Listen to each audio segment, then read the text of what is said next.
মুর্শিদাবাদের বহরমপুর স্টেডিয়ামে all India football ফেডারেশনের উদ্যোগে আয়োজিত জাতীয় স্তরের মেয়েদের ফুটবল প্রতিযোগিতা আজ থেকে শুরু হচ্ছে।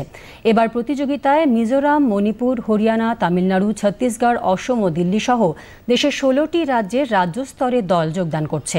বহরমপুর ও মালদা জেলা স্টেডিয়ামে ম্যাচগুলি হবে।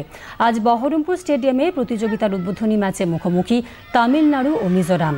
অল ইন্ডিয়া ফুটবল ফেডারেশন ও ভারতীয় ফুটবল অ্যাসোসিয়েশন পশ্চিমবঙ্গে যৌথ উদ্যোগে আয়োজিত এই ফুটবল প্রতিযোগিতার ফাইনাল ম্যাচ আগামী ১১ সেপ্টেম্বর।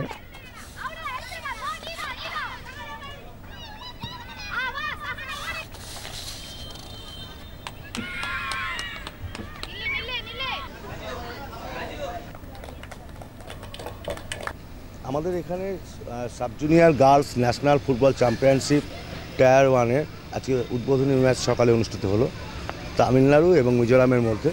তামিলনাড়ু 10-2 গোলে জয়লাভ করেছে।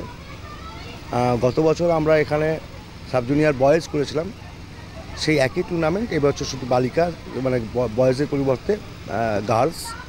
আমাদের এখানে 8টি টিম আছে, 8টি টিম থেকে 2টি টিম সেমিফাইনালে উঠবে এবং একইভাবে মালদাতে 2টি গ্রুপে খেলা হচ্ছে, সেখানেও দুটি টিম সেমিফাইনালে উঠবে। দুটো জায়গায় সেমিফাইনাল খেলা হবে আগামী 9 তারিখ বিকাল 2:30টায় এবং চূড়ান্ত পর্বে ফাইনাল খেলা এখানে এই আমাদের বহরমপুর স্টেডিয়ামে অনুষ্ঠিত হবে আগামী 11 তারিখ বেলা 2:30টায়।